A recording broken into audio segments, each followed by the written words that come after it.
उजियारे में अंधकार में, कल कहार में बीच धार में, घोर घृणा में पूत प्यार में, क्षणिक जीत में दीर्घ हार में, जीवन के शत शत आकर्षक अरमानों को ढलना होगा, कदम मिलाकर चलना होगा। नमस्कार दोस्तों, इन्हीं लाइनों के साथ आप सभी का स्वागत है एक बार फिर से हैं इस किताब को जिसका नाम है Atal Bihari Vajpayee, a man for all seasons, जिसे लिखा है किंशुक नाग ने। तो अगर इस किताब के बारे में बात करें तो ये किताब है एक आदमी के बारे में जो कंट्री को इकोनॉमिक ग्रोथ और लिबरलाइजेशन की तरफ लेकर गया, और वो इंसान थे अटल बिहारी वाजपेयी। इस किताब में आप जानेंगे कि कैसे अटल बिहारी वाजपेयी जी ने 5 दशकों तक देश की सेवा में अपना योगदान दिया। इस किताब में आपको उनके कैरेक्टर के बारे में काफी कुछ जानने को मिलेगा। साथ ही ये भी पता चलेगा कि कैसे इतने सालों तक वो अपनी एक अच्छी रेपुटेशन को मेंटेन कर पाए। अटल बिहारी वाजपेयी जी ट्रू सेंस में एक इंस्पिरेशन है, एक प्रेरणा है उन लाखों लोगों के लिए जो उनके आइडियाज को फॉलो करते हैं। उन्होंने न सिर्फ इंडियंस के लिए बल्कि पूरी दुनिया के लोगों के सामने एग्जाम्पल सेट किए हैं। तो आइए शुरू करते हैं शुरुआत के सालों के सफर से। अटल बिहारी वाजपेयी जी 1924 यानी कि 1924 में क्रिसमस के दिन प्रिंसली स्टेट ऑफ ग्वालियर में एक ब्राह्मण फैमिली में पैदा हुए थे। यहीं पर उनका बचपन गुजरा और शुरुआती शिक्षा यानी कि अर्ली एजुकेशन भी मिली। तब ये राज्य, ये स्टेट ब्रिटिश इंडिया के अंदर आता था। उनके फादर कृष्ण बिहारी पहले एक स्कूल टीचर थे जो बाद में हेडमास्टर प्रमोट किए गए और उसके बाद स्कूल इंस्पेक्टर बनकर रहे। अपने फादर कृष्ण बिहारी के इन्फ्लुएंस से अटल जी को बचपन से ही पढ़ने लिखने का काफी शौक था। 1942 यानी कि 1942 में जब क्विट इंडिया मूवमेंट पूरे इंडिया में फैला तो ग्वालियर में भी प्रोटेस्ट और डेमोन्स्ट्रेशन चल रहा था। कृष्ण बिहारी ने देखा कि उनके बेटे अटल और प्रेम भी रेवोल्यूशन में इंटरेस्ट दिखा रहे हैं और इसीलिए उन्होंने दोनों को बटेश्वर भेजने का फैसला लिया। लेकिन जल्दी ही बटेश्वर भी फ्रीडम स्ट्रगल में इन्वॉल्व हो गया। तभी एक दिन गांव की मार्केट में डेमोन्स्ट्रेशन चल रहा था। अटल और प्रेम भी वहां पर थे। भीड़ के लीडर लीलाधर वाजपेयी ने बड़ी पावरफुल स्पीच दी। वो लोगों को इनकरेज कर रहे थे कि गवर्नमेंट ऑफिसेस को डिमोलिश यानी कि ध्वस्त करके वहां पर इंडियन फ्लैग खड़ा कर दो। लीलाधर बड़े अच्छे स्पीकर थे। उनकी आवाज का जादू लोगों के सर चढ़कर बोलता था। दोनों भाई अटल और प्रेम भी भीड़ के साथ चले गए, लेकिन उन्होंने डिमोलिशन यानी कि ध्वस्त करने वाली किसी भी एक्टिविटी में पार्ट नहीं लिया। जब बाकी लोग क्विट इंडिया के नारे लगाते हुए बिल्डिंग्स को जला रहे थे तो दोनों भाई उसमें शामिल नहीं हुए। थोड़ी देर के बाद ही अथॉरिटीज वहां पर पहुंच गई। पुलिस ने कई सारे लोग अरेस्ट किए जिसमें लीलाधर, अटल और प्रेम भी थे। दोनों भाइयों को 23 दिन जेल में काटने पड़े। कृष्ण बिहारी को जब ये सब कुछ पता चला तो वो बड़े परेशान हुए। अपने बेटों को छुड़ाने के लिए जो उनसे बन पड़ा उन्होंने किया। इसी बीच पुलिस ने अटल और प्रेम को अलग अलग रखकर पूछताछ की, लेकिन दोनों ने सेम स्टेटमेंट दिया। उन्होंने कहा कि वो लोग भीड़ के साथ जरूर थे, लेकिन उन्होंने कोई भी तोड़फोड़ नहीं की। क्राउड के लीडर लीलाधर को गिल्टी मान करके कोर्ट ने 3 साल के लिए जेल भेज दिया। दोनों भाई अटल और प्रेम को छोड़ दिया गया। ये इंसिडेंट इस फ्यूचर प्राइम मिनिस्टर के लिए किसी आई ओपनर से कम नहीं था। अरेस्ट के टाइम अटल ग्वालियर में विक्टोरिया कॉलेज में पढ़ते थे, जहां वो इंग्लिश, हिंदी और संस्कृत सीख रहे थे और बैचलर ऑफ आर्ट्स के स्टूडेंट थे। उसके बाद उन्हें पॉलिटिकल साइंस में मास्टर्स करने के लिए गवर्नमेंट स्कॉलरशिप मिल गई थी। इसीलिए आगे की पढ़ाई उन्होंने कानपुर से की। उन्होंने ऑनर्स से ग्रेजुएशन पूरी की और पढ़ाई के दौरान वो राष्ट्रीय स्वयं सेवक संघ यानी कि RSS के कांटेक्ट में आए। यहाँ उन्हें जो एक्सपीरियंस मिला उसने उनके पॉलिटिकल लीडरशिप की नींव रखी। और अगर बात करें पॉलिटिक्स में एंट्री की तो अटल बिहारी वाजपेयी अपने शुरुआती पॉलिटिकल करियर में दीनदयाल उपाध्याय से बड़े इन्फ्लुएंस रहे। दोनों ही नॉर्थ इंडियन ब्राह्मण थे और दोनों RSS के मेंबर भी थे। RSS न्यूज़पेपर के एडिटर के तौर पर अटल के काम से दीनदयाल बड़े इम्प्रेस थे, बड़े खुश थे।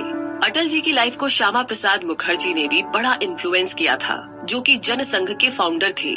RSS नई पॉलिटिकल पार्टी का मेजर सपोर्टर बन गया था और इसीलिए दीनदयाल ने अटल जी को श्यामा प्रसाद से मिलवाया। दीनदयाल को अटल जी एक ऐसे स्मार्ट, एनर्जेटिक यंग मैन लगते थे जो कि जनसंघ के बड़े काम आ सकते थे। तो अटल जी श्यामा प्रसाद के असिस्टेंट बन गए।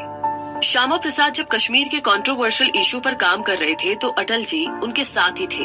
तब तक अटल जी की एक यंग आइडियल पॉलिटिकल एक्टिविस्ट के रूप में अच्छी खासी इमेज बन चुकी थी। श्यामा प्रसाद को कश्मीर जाने की परमिशन नहीं मिली, लेकिन फिर भी वो जाना चाहते थे। अटल और उनके स्टाफ के 3 और लोग उनके साथ पठानकोट तक गए। श्यामा प्रसाद को लगा कि शायद पंजाब गवर्नमेंट उन्हें रोक लेगी और अरेस्ट कर लेगी, लेकिन ऐसा नहीं हुआ। लेकिन अपने खिलाफ हो रही इन सभी साजिशों का उन्हें पता नहीं था। उन्हें कश्मीर में एंटर तो करने दिया गया, लेकिन उन्हें कश्मीर से वापस नहीं जाने दिया गया और कश्मीर में ही नजरबंद रहते हुए उनकी डेथ हो गई। जनसंघ पर मानो जैसे कि पहाड़ टूट पड़ा। ये एक बहुत बड़ा हादसा था जिसने ऑपोजिशन पार्टी को बुरी तरीके से तोड़कर रख दिया था।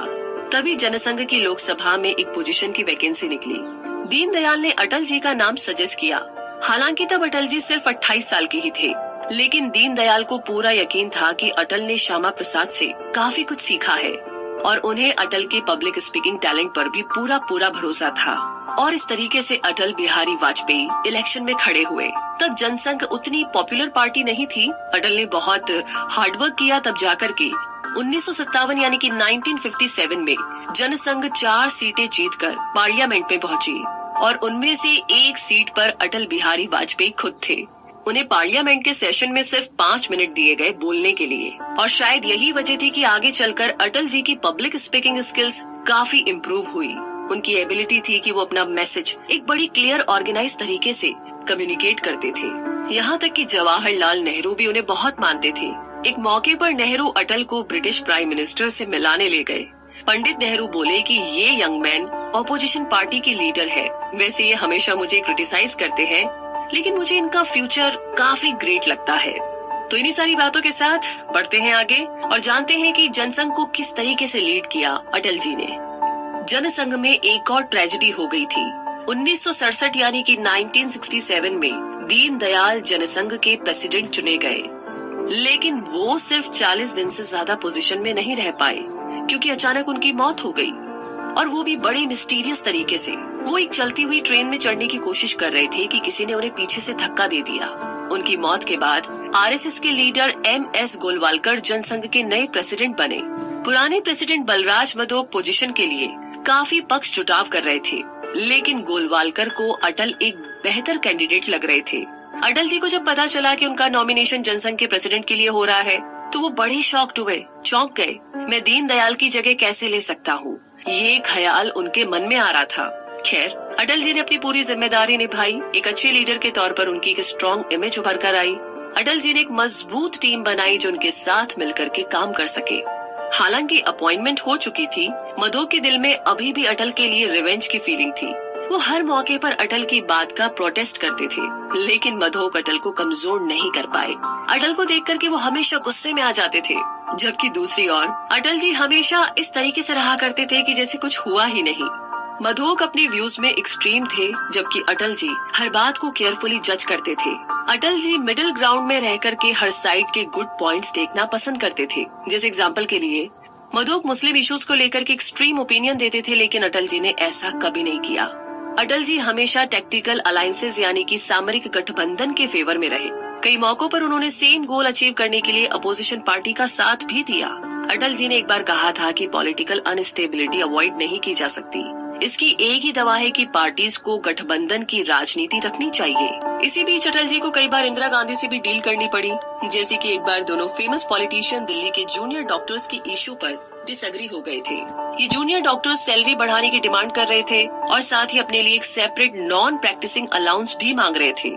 इस पर इंदिरा गांधी और अटल जी के बीच में पार्लियामेंट में जमकर के डिबेट हुई। इंदिरा गांधी ने कहा कि गरीब लोग तो कोई कंप्लेन नहीं कर रहे हैं, ना तो ये लोग हंगर स्ट्राइक पर बैठे हैं और ना ही नॉन कोऑपरेटिव बिहेव कर रहे हैं, तो ये लोग क्यों कंप्लेन कर रहे हैं जो अच्छे खासे पढ़े लिखे हैं। मैं हैरान हूँ, मुझे ये बात समझ नहीं आती। इस सवाल पर अटल जी ने जवाब दिया था, क्या ये बात समझने के लिए स्पेशल एफर्ट लगाना पड़ेगा? गरीब लोग कभी आवाज नहीं उठाते, उन्हें हमेशा ही दबाया जाता है और उनमें यूनिटी भी नहीं होती, जबकि ये लोग पढ़े लिखे हैं, इसीलिए इन्हें अपने राइट्स यानी कि अपने अधिकार अच्छे से पता है। तो इसी तरह कई और इश्यूज थे जिन पर इंदिरा गांधी और अटल जी के बीच में डिसएग्रीमेंट था। 1970 यानी कि 1970 में इंदिरा गांधी ने जनसंघ पर एंटी मुस्लिम होने का आरोप लगाया और ये भी कहा कि ये इंडियनाइजेशन प्रोग्राम के अंडर देश चलाना चाहता है। इंदिरा ने ये भी डिक्लेयर कर दिया कि वो जनसंघ ग्रुप से सिर्फ 5 मिनट में निपट सकती है। अटल जी को ये बात बड़ी बेतुकी लगी। उन्होंने इसका जवाब दिया, प्राइम मिनिस्टर इंदिरा कह रही है कि वो हमसे सिर्फ 5 मिनट में निपट सकती है, लेकिन 5 मिनट में जब वो अपने बाल नहीं ठीक कर सकती है तो हमें क्या ठीक करेगी। जब नेहरू जी हमसे नाराज होते थे तो एटलीस्ट अच्छी स्पीच तो देते थे और फिर जनसंघ उन्हें चिढ़ाती थी, लेकिन इंदिरा गांधी के साथ ये बात नहीं है, वो खुद ही नाराज रहती है। अटल जी ने आगे ये भी कहा कि उन्हें नहीं पता कि इंडियनाइजेशन क्या है। जनसंघ का प्रोग्राम तो सेक्युलरिज्म है, जिसमें सिर्फ हिंदू या मुस्लिम नहीं बल्कि सारी इंडियन पॉपुलेशन इन्वॉल्व है। अटल जी ने कहा था कि Indianization is a mantra of national awakening. जी हाँ, और अब आगे बात करते हैं लव, लाइफ एंड पोएट्री, यानी कि प्यार, जिंदगी और कविता। वैसे अटल बिहारी वाजपेयी ने कभी शादी नहीं की, लेकिन उनकी पर्सनल लाइफ को लेकर के एक कंट्रोवर्सी हमेशा रही। राजकुमारी कौल नाम की एक लेडी थी जो हमेशा अटल जी के घर का टेलीफोन पिक करती थी। एक जर्नलिस्ट ने इस बारे में अपना एक्सपीरियंस बताया। गिरीश निकम याद करते हैं कि जब भी वो अटल जी के घर फोन करते थे, हमेशा मिसेस कौल ही फोन उठाती थी और एक बार मिसेस कौल ने उन्हें बहुत ही अच्छे से एक्सप्लेन किया कि वो, उनके हस्बैंड और वाजपेयी जी 40 सालों से अच्छे दोस्त हैं, इसीलिए तीनों सेम रेजिडेंस शेयर करते हैं। एक विमेंस मैगजीन को दिए गए इंटरव्यू में मिसेस कौल ने कहा कि मेरा मिस्टर कौल के साथ काफी स्ट्रॉन्ग रिलेशनशिप है, इसीलिए मुझे कोई फर्क नहीं पड़ता है कि लोग अटल और मेरे बारे में क्या सोचते हैं। लेकिन इसके पीछे एक खूबसूरत सी कहानी है जो विक्टोरिया कॉलेज में शुरू हुई थी। मिसेस कौल और वाजपेयी जी एक्चुअली में क्लासमेट और बेस्ट फ्रेंड्स थे। ये 1940 यानी कि 1940 की बात है। उन दिनों लड़के और लड़की के बीच में फ्रेंडशिप बहुत ही बुरी बात मानी जाती थी, इसीलिए अक्सर दिल की बात दिल में ही रह जाती थी। एक दिन राजकुमारी कौल ने अपनी एक दोस्त को बताया कि अटल ने मेरे लिए स्कूल लाइब्रेरी में एक किताब के अंदर एक लेटर रखा है। राजकुमारी ने उस लेटर को पढ़ा और रिप्लाई भी लिखा, लेकिन वो लेटर अटल जी नहीं पढ़ पाए। फिर कई साल गुजर गए और राजकुमारी की शादी ब्रिज नारायण कौल नाम की एक यंग टीचर से हो गई। एक्चुअली में राजकुमारी अटल जी से शादी करना चाहती थी, लेकिन उनके फादर नहीं माने। कौल फैमिली वैसे तो ब्राह्मण थी, लेकिन वे लोग खुद को हायर कास्ट समझते थे। अटल जी अपनी लाइफ में मूव हो गए और एक रिस्पेक्टेड पॉलिटिशियन बने। जब Mr and Mrs Kaul Delhi move हुए तो एक बार फिर से तीनों की मुलाकात हुई। उनके बीच इतनी गहरी दोस्ती थी कि ये रिश्ता लाइफ टाइम तक चला। और वैसे भी रिश्तों को निभाने का उनका अपना एक अलग ही अंदाज है। तो आइए आगे जानते हैं the man and his style. Atal ji के अच्छे चरित्र यानी कि उनके गुड कैरेक्टर की कई लोग मिसाल देते हैं। वो बताते हैं कि अटल जी पार्लियामेंट के लिए बड़े ही डेडिकेट थे। जब वो प्राइम मिनिस्टर थे उन दिनों भी अक्सर राज्यसभा और लोकसभा के सेशंस अटेंड करने आते थे। खासकर जब क्योरम बेल बजती थी तो सिग्नल देती है कि सेशन में कई लोग एब्सेंट हैं, नहीं आए हैं, तो अटल जी पर्सनली एमपीज को फोन करके पूछते थे। और इतना ही नहीं, एक लॉ मेकर की रिस्पॉन्सिबिलिटी को बड़ा सीरियसली लेते थे। हर भाषण में, हर स्पीच से पहले वो खूब रिसर्च करते थे और वो अपने सारे आइडियाज और आर्ग्यूमेंट्स को लिख करके रखते थे। अपने हार्डवर्क और पैशन की वजह से ही 1984 यानी कि 1984 में उन्हें आउटस्टैंडिंग पार्लियामेंटेरियन का अवार्ड भी दिया गया। अभी तक बहुत कम लोगों को ये ऑनर मिला है, जिनमें इंद्रजीत गुप्ता और जयपाल रेड्डी भी शामिल है। अटल जी का पहला प्यार ही पार्लियामेंट था। बहुत सारे लोग बताते हैं और शेयर करते हैं कि अटल जी कभी भी ऊंची आवाज में किसी से बात नहीं करते थे। वो बोलने से पहले हमेशा सोचते थे और अपने इमोशंस पर उनका पूरा कंट्रोल था। अगर उन्हें गुस्सा भी आ रहा होता था तो वो शुद्ध हिंदी में बोलते थे। तो इस तरीके से अटल बिहारी वाजपेयी भले ही पब्लिक फिगर थे, लेकिन उनकी एक बहुत ही प्राइवेट पर्सनल लाइफ भी थी। उन्हें अपने परिवार और दोस्तों के साथ टाइम बिताना काफी पसंद था। उनका स्वभाव, उनका नेचर बड़ा ही वार्म और फ्रेंडली था। उनके दोस्त हमेशा उनसे मिलने पहुंच जाते थे। हर तरह के लोगों से उनकी फ्रेंडशिप थी।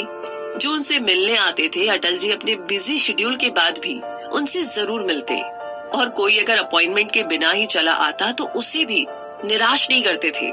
अटल जी कहते थे कि अब मैं क्या करूं, मेरे दोस्त मुझसे मिलने आए हैं तो मुझे भी तो उनको टाइम देना पड़ेगा।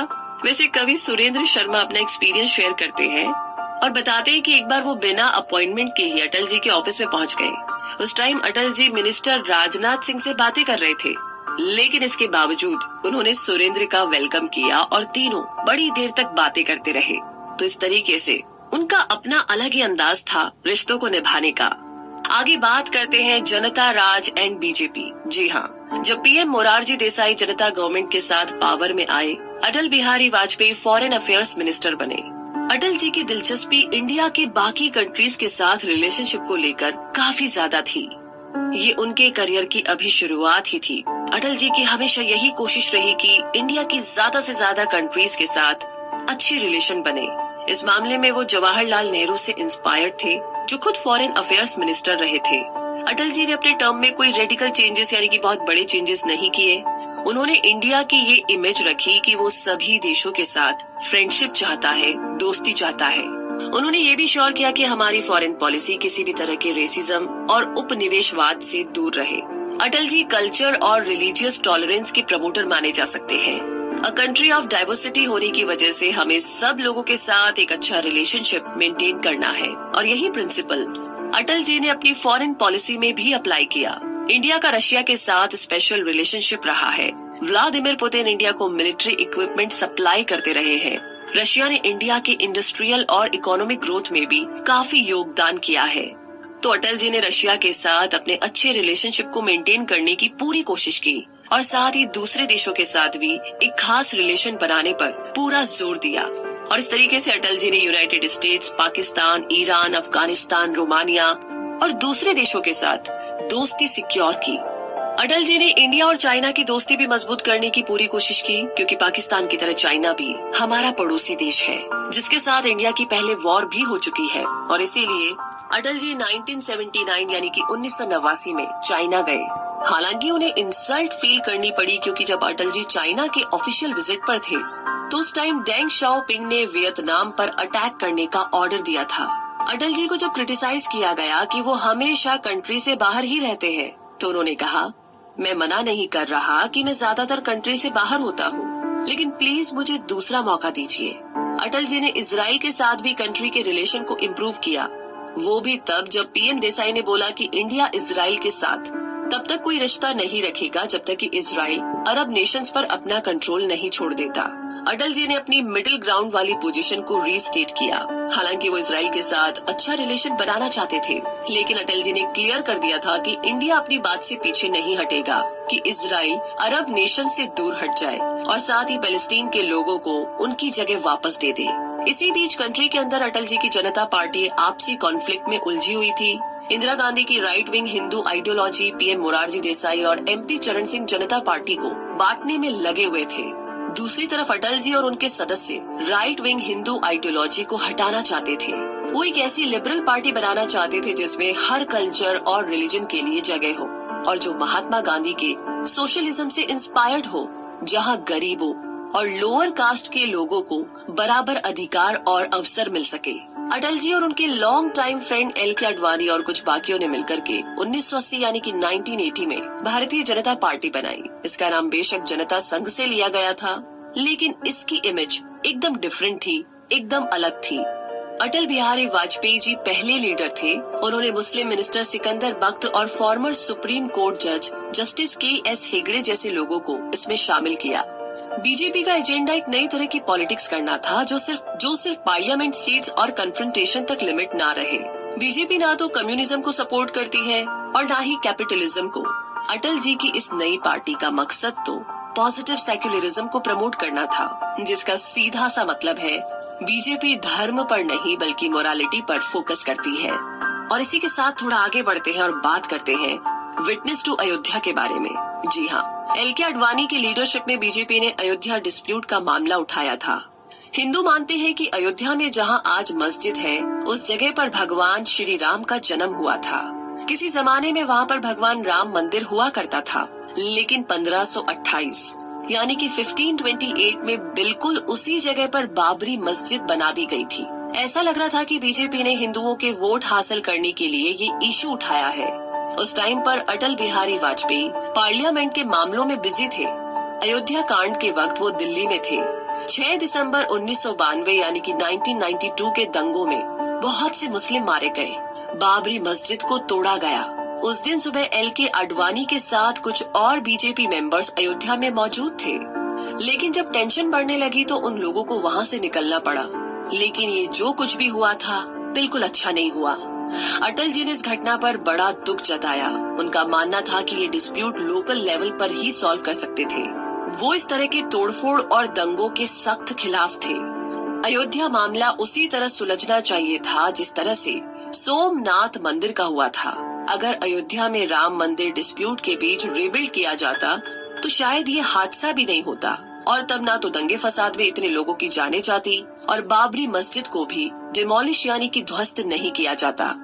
और आगे अब बात करते हैं पोस्ट अयोध्या टू राम मंदिर यानी कि बाबरी मस्जिद डिमोलिशन ने मुंबई, भोपाल, सूरत और बाकी जगहों पर दंगे भड़का दिए थे। इन दंगों में हजारों लोग मारे गए। बीजेपी और एलके अडवाणी के लिए अयोध्या ट्रेजेडी बहुत बड़ा झटका थी। लोगों में बीजेपी और अडवाणी बदनाम हो गए थे और सारा फेवर अटल जी को मिला, जो कि अडवाणी से ज्यादा मॉडरेट और एग्रीएबल था। अयोध्या हादसा अटल जी के पॉलिटिकल करियर का एक टर्निंग पॉइंट साबित हुआ और अडवाणी को जो स्कैंडल फेस करने पड़े उससे अटल जी की पोजीशन और भी ज्यादा स्ट्रॉन्ग हो गई थी।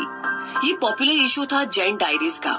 ऐसा माना जाता है कि 1987 यानी कि 1987 से 1991 यानी कि 1991 के बीच कई टॉप पॉलिटिशियंस ने कुछ बिजनेसमैन से रिश्वत ली थी। एसके जैन नाम के एक बिजनेसमैन ने सारी लेन देन एक डायरी में रिकॉर्ड करके रखी थी और रिश्वत लेने वालों में अडवाणी का भी नाम शामिल था। सेंट्रल ब्यूरो ऑफ इन्वेस्टिगेशन और सुप्रीम कोर्ट ने इस केस को हैंडल किया था।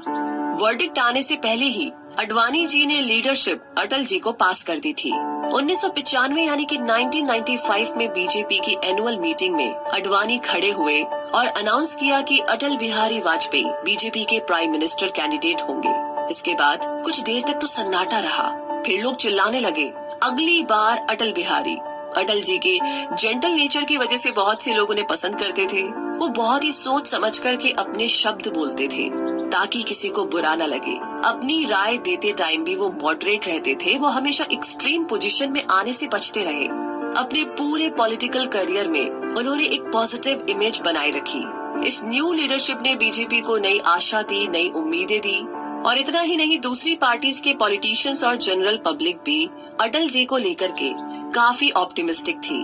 1996 यानी कि 1996 में प्राइम मिनिस्टर अटल बिहारी वाजपेयी इलेक्शन जीत तो गए, लेकिन पोजीशन में सिर्फ 13 दिन रह पाए। वो बीजेपी पार्टी से जीतने वाले पहले प्राइम मिनिस्टर बने। अटल जी को तुरंत ही स्ट्रॉन्ग अपोजिशन का पता चल चुका था। इंडियन नेशनल कांग्रेस और लेफ्ट विंग मिलकर के बीजेपी को पावर से हटाने की पूरी कोशिश कर रही थी। इस बारे में अटल जी ने अपनी स्पीच में कहा, ये हेल्दी पॉलिटिक्स नहीं है। 1998 यानी कि 1998 में उन्हें एक और फेल टर्म फेस करना पड़ा। फिर 1999 यानी कि 1999 में जाकर के ही प्राइम मिनिस्टर वाजपेयी अपनी पोजीशन को स्ट्रॉन्ग कर पाए। 1999 से 2004 तक उन्होंने देश की सेवा की। वो पहले ऐसे प्रधानमंत्री थे जो इंडियन नेशनल कांग्रेस से नहीं थे, लेकिन बावजूद इसके उन्होंने 5 इयर्स टर्म पूरा किया। और इसी के साथ आगे बढ़ते हैं और जानते हैं शांति के बारे में। जी हाँ, अपनी जिंदगी शांति के लिए अटल जी ने न्यौछावर कर दी। बात ऐसी है कि एक प्राइम मिनिस्टर के तौर पर अटल बिहारी वाजपेयी जी की एक बड़ी अचीवमेंट न्यूक्लियर टेस्ट है जो इंडिया ने किया। इंडियंस इस टेस्ट का इंतजार पिछली 2 गवर्नमेंट के टाइम से कर रहे थे, लेकिन प्रधानमंत्री अटल जी ही थे जो ये कर पाए। उन्होंने इस टेस्ट के बारे में कहा था, rise of a strong self confident India. ये टेस्ट पोखरण के एक छोटे से डेजर्ट टाउन में हुआ था। प्रधानमंत्री अटल जी, साइंटिस्ट की टीम और मिलिट्री की देखरेख में ये टेस्ट अमेरिकन सैटेलाइट से छुप करके किया गया था। कुल मिलाकर के 11 से 13 मई 1998 यानी कि 1998 को सक्सेसफुल न्यूक्लियर टेस्ट किए गए थे और उसके बाद प्रधानमंत्री अटल जी ने खुद इसकी इन्फॉर्मेशन प्रेस कॉन्फ्रेंस के थ्रू पूरे देश को दी थी। इस न्यूक्लियर टेस्ट का इंडिया ने खुलकर वेलकम किया। यहाँ तक कि स्टॉक मार्केट के प्राइसेस में भी उछाल आ गया था। लेकिन यूनाइटेड स्टेट्स बिल्कुल भी खुश नहीं था। अमेरिकन ने अपनी मिलिट्री हेल्प कट ऑफ कर दी थी।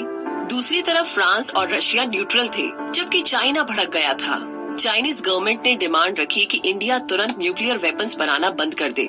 उसके कुछ ही टाइम बाद पाकिस्तान ने भी चगताई हिल्स में न्यूक्लियर टेस्ट किया, जिस पर यूएस प्रेसिडेंट क्लिंटन ने कुछ यूं रिएक्ट किया, 2 wrongs don't make a right। तो इस तरीके से एक बहुत ही साहसिक कदम था जो अटल जी ने उठाया। आगे बात करें तो दीनदयाल उपाध्याय, जो जनसंघ के फॉर्मर लीडर और अटल के मेंटोर थे, उन्होंने पाकिस्तान और इंडिया के बीच समझौता सजेस्ट किया और extreme right wing Hindu groups ने इस बात का भरपूर विरोध किया। लेकिन दीनदयाल को इस बायलिटरल रिलेशंस की काफी एडवांटेज नजर आ रही थी, बहुत सारा फायदा नजर आ रहा था। साउथ एशियन कंट्रीज के कई सारे इश्यूज पर इंडिया और पाकिस्तान एक दूसरे को सपोर्ट कर सकते थे।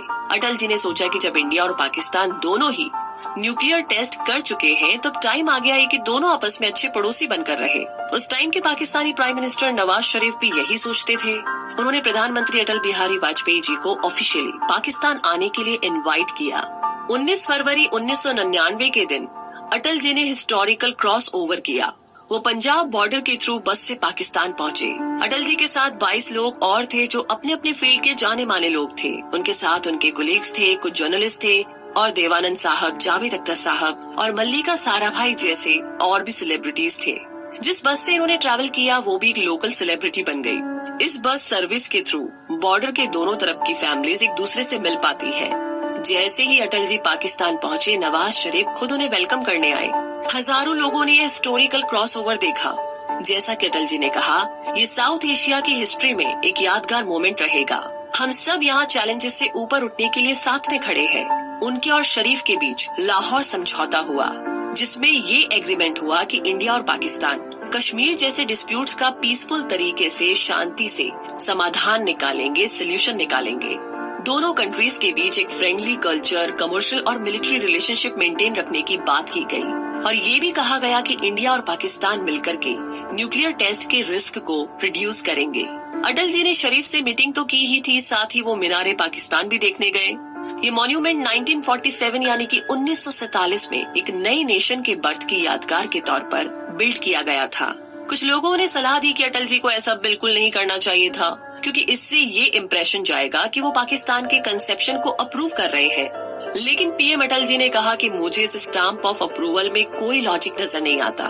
पाकिस्तान को अपनी एग्जिस्टेंस के लिए मेरे अप्रूवल की जरूरत नहीं। पाकिस्तान की अपनी एक पहचान है। तो चलिए इसी के साथ आगे बढ़ते हैं और बात करते हैं रिवाइविंग अप द इकोनॉमी। जी हाँ, पीएम अटल जी ने इंडियन इकोनॉमी का लिबरलाइजेशन किया था। इंडियन इकोनॉमी को पावरफुल बनाने में उनके एफर्ट्स काफी सक्सेसफुल रहे थे।